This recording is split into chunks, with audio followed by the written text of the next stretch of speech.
Assalamualaikum. Assalamualaikum warahmatullahi ta'ala wabarakatuh. A'udzu billahi as-sami'il 'alim minasy syaithanir rajim. Bismillahirrahmanirrahim. Alhamdulillahi rabbil alamin wa bihi nasta'in wa na'udzu billahi min shururi anfusina wa min sayyiati a'malina.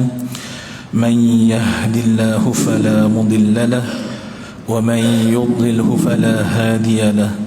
Wa ashhadu an la ilaha illallah alladhi antal ahad alladhi antas samad alladhi lam yalid wa lam yulad wa lam yakul lahu kufuwan ahad.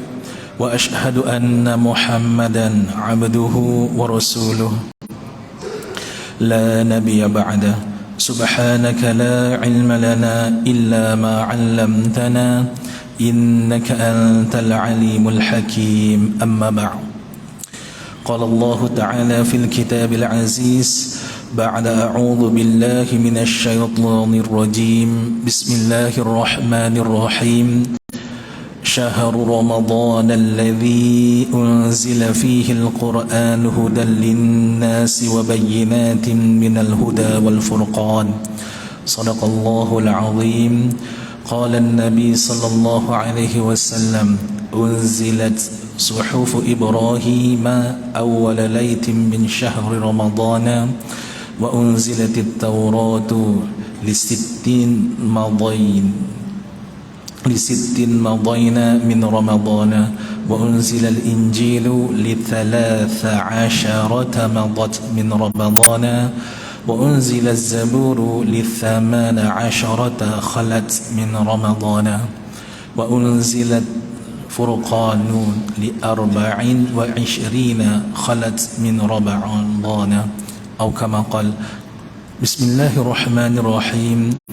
Jadi insya-Allah taala saya ucapkan pertama-tama sekali ribuan terima kasih kepada pihak masjid yang sudi menjemput saya pada tengah hari yang mulia ini, dan juga ini adalah hari yang pertama kita menyambut Ramadan. Maka tak salah kalau saya sebutkan kepada semua para jemaah sekalian, Ramadan al-Mubarak, dan juga selamat menyambut bulan Ramadan yang mulia ini pada tahun 1444. Jadi pertama sekali kita ulang kaji sikit perkataan Ramadan. Yang dimasukkan dengan Ramad ini adalah panas dan juga panas terik. Kalau kita mengikut pengkajian ulama falak pada tahun ini 1444, matahari berada pada buruj Hamal. Bila disebut matahari berada pada buruj Hamal, yakni buruj Hamal itu berada pada kawasan Khatul Istiwa. Seperti mana kita lah duduk Malaysia ni, bagaimana Khatul Istiwa. Maka dengan sebab tu bulan puasa kita pada tahun ni insya-Allah panas lah. Macam mana tengah hari ni pun kita terasa panas, macam itulah keadaannya. Kerana apa dia? Matahari berada pada buruj Hamal, dan buruj Hamal itu betul-betul dekat kawasan Khatul Istiwa. Maka sebab itulah panas. Namun perbahasan para alim ulama menyebutkan yang dimaksudkan dengan Ramad itu adalah panas terik yang menyebabkan hangus ataupun boleh mencairkan.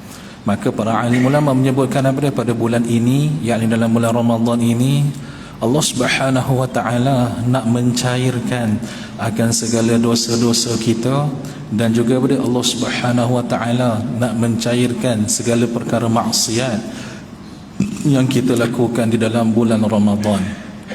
Maka kita baca satu hadis Nabi sallallahu alaihi wasallam yang diriwayatkan oleh Imam Bukhari dan juga Imam Muslim, muttafaqun alaih.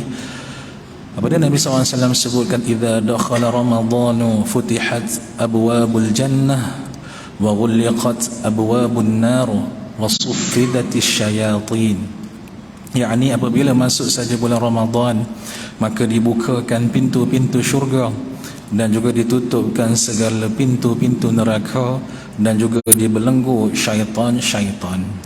Maka kita ambil keterangan yang disebutkan oleh Imam Al-Qadhi Iyad. Beliau mengatakan bahawasanya pada hadis di atas ini para ulama membahagikan kepada dua jenis tafsir. Pertama sekali yang mengambil secara makna zahir, yakni yang dimaksudkan dibuka segala pintu syurga, memang semua pintu syurga itu dibuka seluas-luasnya apabila masuk dalam bulan Ramadan. Dan juga bila kata masuk bulan Ramadan, maka ditutup serapat-rapatnya pintu-pintu neraka Allah Subhanahu wa taala. Itu kalau diambil secara zahir. Dan juga yang dimaksudkan suffidatis syayatin, yakni dibelenggulah oleh syaitan. Maka bila disebutkan dibelenggu syaitan ini, sebahagian ulama ambil yang zahir.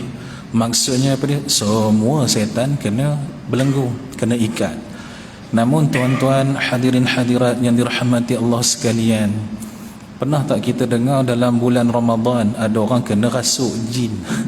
Kena dalam bulan Ramadan orang kena rasuk, ataupun dalam bulan Ramadan boleh lagi mengikut haluan syaitan. Dan juga dalam bulan Ramadan boleh lagi melakukan perkara maksiat.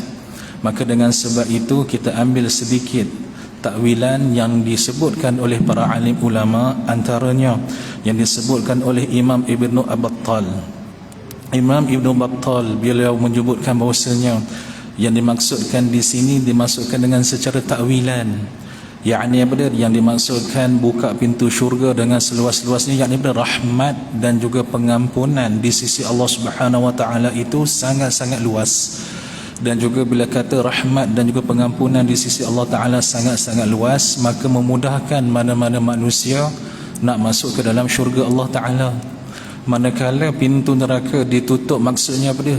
Orang bila kata dah buat kebaikan, kebajikan, maka dia akan menghalang dirinya daripada melakukan maksiat. Sebab tu bila masuk dalam bulan Ramadan, kita boleh nampak ramai daripada sahabat-sahabat kita dan juga kita kata pada masyarakat Melayu kita banyak menunaikan amal ibadah. Alhamdulillah. Nak bagi tahu apa dia? Rahmat dan juga kasih sayang Allah Ta'ala tu melimpah ruah, mencurah-curah kepada kita pada setiap bulan Ramadan, bermula daripada tanggal pertama hinggalah ke akhirnya. Manakala yang dimaksudkan dengan dibelenggu syaitan, yakni ada syaitan, maka ini ada sebahagian ulama yang menyebutkan, antaranya ada Maulana Anwar Shah Kashmiri. Maulana Anwar Shah Kashmiri beliau menyebutkan dalam kitabnya Faidul Bari bahwasanya yang dimaksudkan kesemua syaitan itu dibelenggu bukan semua sebenarnya, tapi yang dimaksudkan semua ini adalah apa dia? Syaitan-syaitan yang memberi makna pada yang jenis ganas-ganas, ataupun yang kita sebutkan pada syaitan-syaitan yang kita sebutkan pada yang kuat-kuat. Mereka ini sahaja yang dibelenggu oleh siapa dia? Allah Subhanahu wa taala. Seperti itu juga yang disebutkan oleh Imam Ibnu Khuzaimah di dalam kitabnya Sahih Ibnu Khuzaimah. Beliau mengatakan apa dia? Suffadatis syayatin, yakni apa dia? Wasufidatis syayatin maradatul jin minhum la jami'a syayatin idza ismul syayatin qad yaqa'u ala ba'dihim. Yakni apa dia? Yang dimaksudkan dengan syayatin itu bukan semua jenis setan. Kerana apa dia? Kita kalau tengok dalam ayat Al-Quran boleh jumpa satu firman Allah Subhanahu wa taala yang nak bagi kita kenal siapakah sebenarnya golongan syaitan, dan juga golongan syaitan ni berapa jenis golongan sebenarnya. Kalau kita lihat di dalam surah Al-An'am pada ayat yang ke-112, muka surat 147, Allah Subhanahu wa taala firmankan di sini berkenaan apa dia? Syaitan ni jenis mana sebenarnya? Kena a'udzu billahi minasyaitonir rajim. Wa kadzalika ja'alna likulli nabiyyin 'aduwan syayatinal insi wal jinni yuhi ba'dhum ila ba'd ila akhir ayat. Yakni apa dia? Dan demikianlah kami jadikan, yakni Allah Subhanahu wa taala menjadikan bagi setiap para nabi itu tergolong daripada ada yang memusuhi mereka. Para anbiya juga ada musuh, yakni apa dia? Daripada siapa dia? Siapa musuh para anbiya? Dari syaitan, yang mana jamak dia dalam bahasa Arab kita sebut syayatin. Kena syayatin ni jamak lah, maksudnya bukan satu ekor, dua ekor, tapi berekor-ekor. Banyaklah, bahasa mudah nak bagi faham. Jadi Allah Subhanahu wa taala sebutkan setiap para anbiya itu ada musuhnya.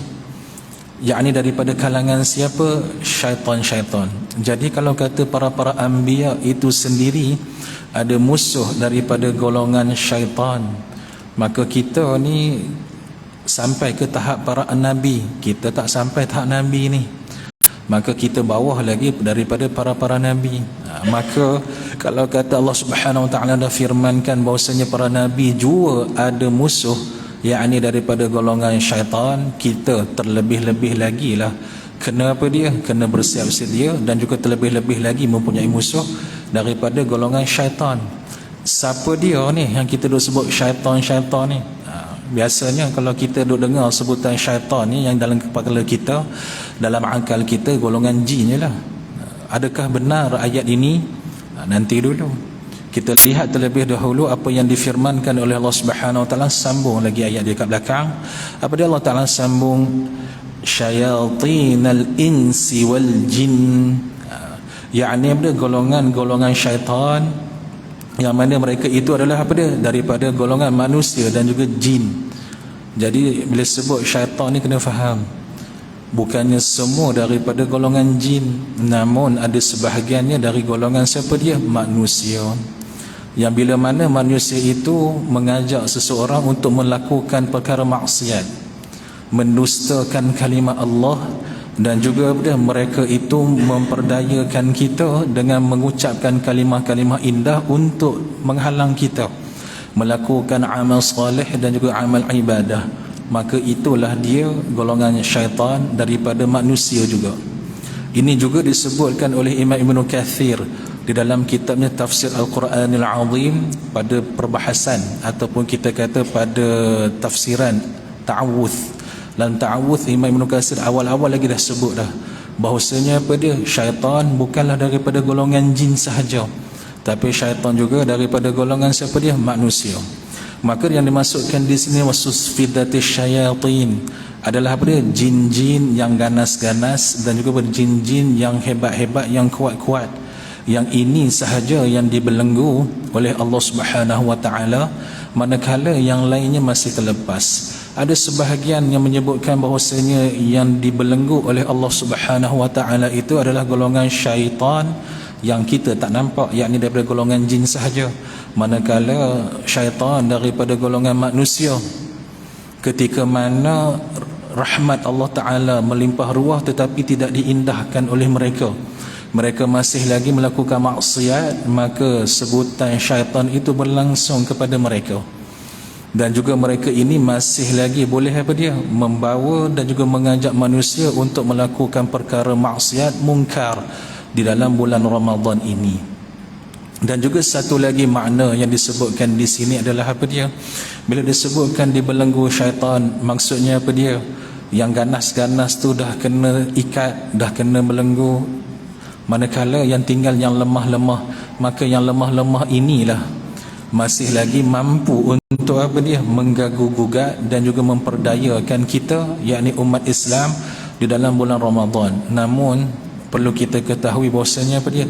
Rahmat Allah Subhanahu Wa Taala secara besar-besaran ataupun kita kata secara umumnya sentiasa dilimpahkan ke atas umat Islam bila masuk saja dalam bulan Ramadan. Maka dengan sebab itulah kita bila kata masuk bulan Ramadan ni perbanyakkan kebajikan, dan juga boleh perbanyakkan kita punya sedekah, dan juga boleh perbanyakkan apa jua daripada sisi untuk apa dia? Menambahkan amalan ibadah kita supaya apa dia? Menjadi satu amalan yang meningkatkan puasa kita daripada mungkin puasa awam pergi kepada puasa khusus. Yang tu saya hurai kejap lagi nah. Kita kembali sikit pada firman Allah Subhanahu Wa Taala, yang mana Allah Subhanahu Wa Taala sebutkan bulan Ramadan ini adalah sebagai apa dia? Bulan yang diturunkan padanya Al-Quran. Ayat ini masyhur. Bila kata masuk saja bulan Ramadan diulang-ulang ayat ni. Sebab itu juga bulan ini, yakni bulan Ramadan disebutkan sebagai Syahrul Quran, bulan Al-Quran. Kena yang ni kalau kita lihat dalam surah Al-Baqarah pada ayat yang ke-185 muka surat 28, yang mana saya bacakan awal tadi lah, Syahrul Ramadan alladzi unzila fihi al-Quran. Kena yang tu kita dah biasa dengar. Namun mungkin ada satu perkara yang mungkin kita tak pernah dengar ataupun kita jarang-jarang dengar, bahawasanya kesemua kutubus samawi, yakni apa dia, kesemua kitab-kitab yang diturunkan daripada langit, semuanya diturunkan di dalam bulan Ramadan. Seperti mana hadis yang saya bacakan awal-awal tadi, yakni daripada hadis yang diriwayatkan oleh Imam Ahmad dan juga Imam At-Tabrani, dan juga hadis ini juga diriwayatkan oleh Imam Baihaqi dan juga Imam Abu Ya'la, berkenaan tentang apa dia, tentang kutubus samawi, yakni kitab-kitab daripada langit diturunkan di dalam bulan Ramadan. Seperti mana yang disebutkan oleh Nabi sallallahu alaihi wasallam, bahwasanya apa dia, suhuf Nabi Ibrahim alaihi salam. Yang ni kita biasa dengar, selalu sangat dengar dalam surah Al-A'la ayat yang ke-20, Allah Subhanahu wa taala firman kepada suhuf Ibrahim wa Musa. Ini selalu kita dengar. Tapi bilakah suhuf itu diturunkan? Mengikut hadis yang diriwayatkan daripada Sayyidina Wathilah bin Ashqa, bahwasanya suhuf Ibrahim diturunkan pada malam pertama di dalam bulan Ramadan, manakala kitab Taurat diturunkan pada tanggal 6 hari, yakni pada tanggal 6 Ramadan, dan juga kitab Injil diturunkan pada tanggal 13 Ramadan, dan juga satu lagi yakni kitab Zabur diturunkan pada tanggal 18 Ramadan. Maka apa dia, keempat kitab, satu lagi Al-Quran lah. Al-Quran kita sedia maklum, seperti mana yang kita biasa sambut adalah pada 17 Ramadan. Ala kulli hal, nak bagi tahu dekat sini berkenaan tentang apa dia, bahawasanya bulan Ramadan bukan sahaja dimuliakan dengan sebab turunnya kitab Al-Quran, namun bulan Ramadan ini diturunkan kepadanya ke semua kitab-kitab daripada langit. Nak bagi tahu bahawa sebenarnya bulan ini satu bulan yang sangat-sangat mulia. Kerana apa sangat mulia? Sebab semua kitab daripada langit turun dalam bulan ni. Special sungguh bulan ni. Okay, nah? Maka dengan sebab tu, kalau kata dalam bulan ni kita tak mengaji Al-Quran dan juga tak usaha untuk membaca Al-Quran, ataupun kita tak usaha untuk apa dia, belajar boleh membaca Al-Quran, maka dia menjadi satu kerugian yang amat-amat. Kerana apa dia? Sebab ini bukan bulan sahaja yang diturunkan Al-Quran, tetapi apa dia? Turunnya kutubus samawi, keempat-empat kitab turun dalam bulan ni. Bahkan suhuf Nabi Ibrahim juga turun dalam bulan ni.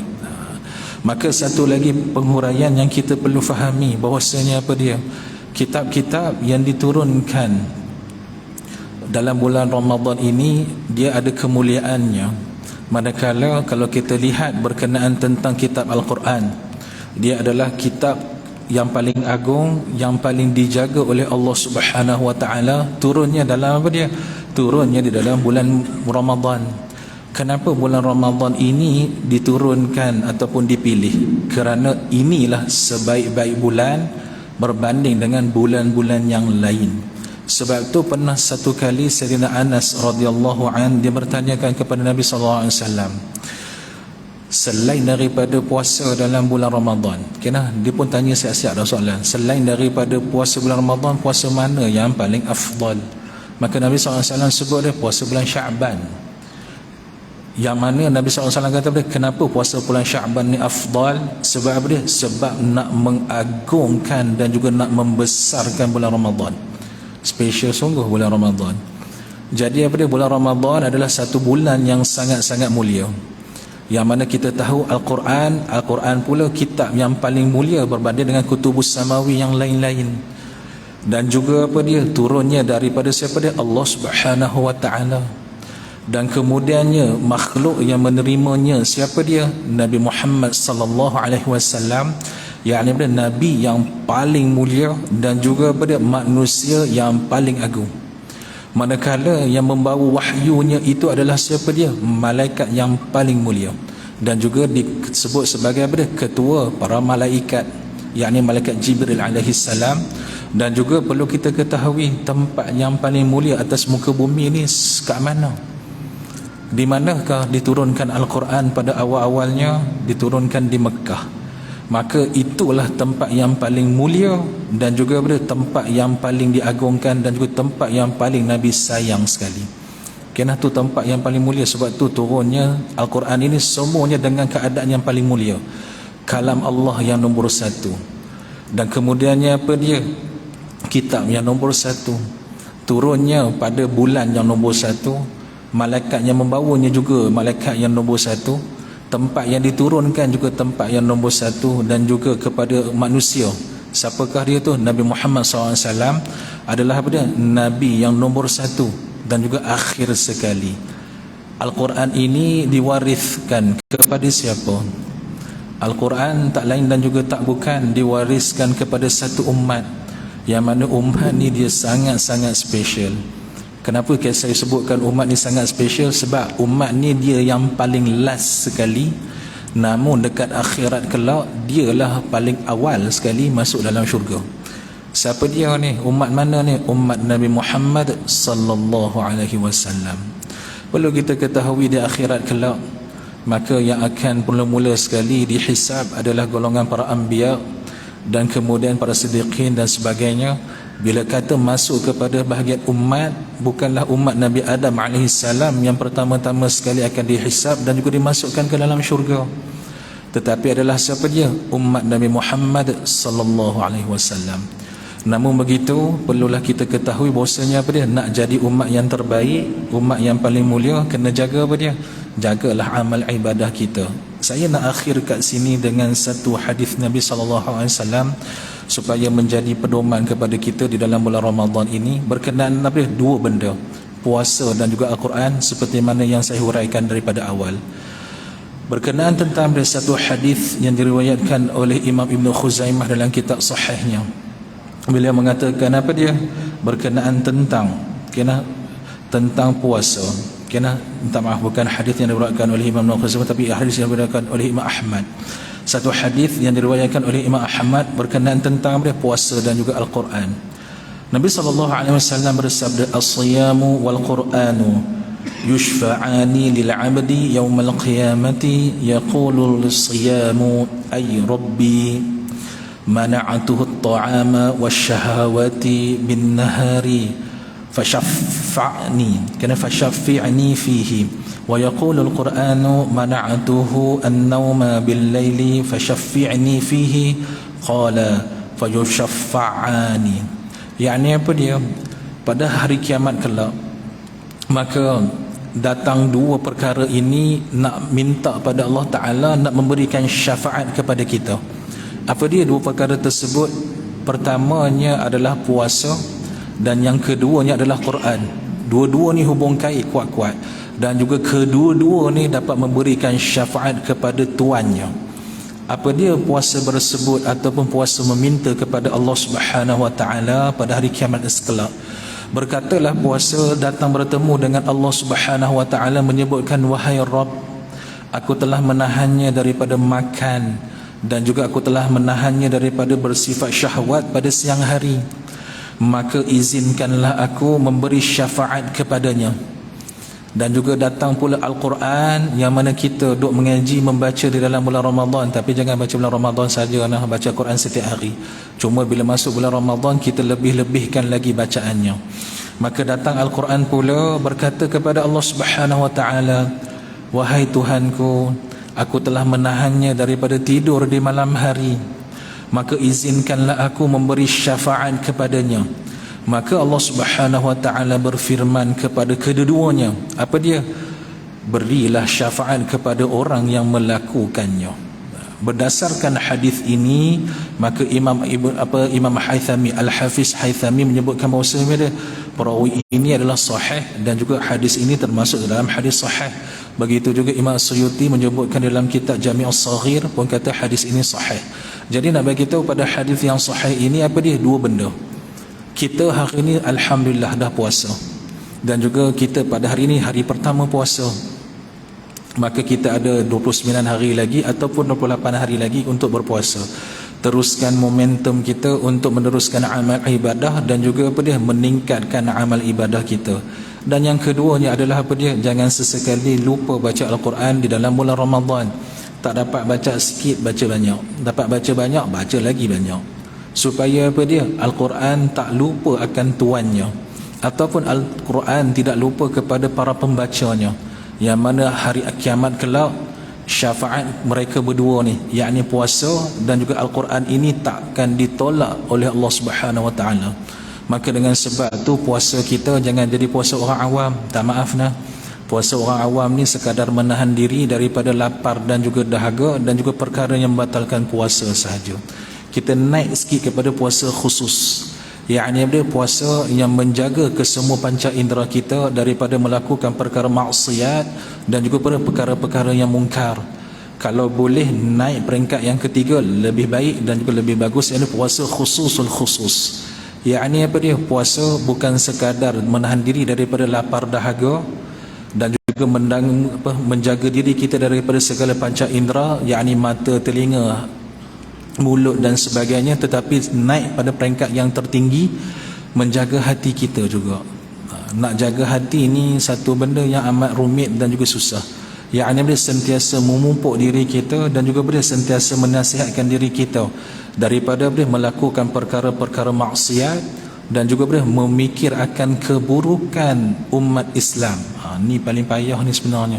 Sebab tu nama dia puasa khususul khusus tu. Sebab puasa bagi orang yang tertentu sahaja, namun dia tak menjadi satu benda yang mustahil.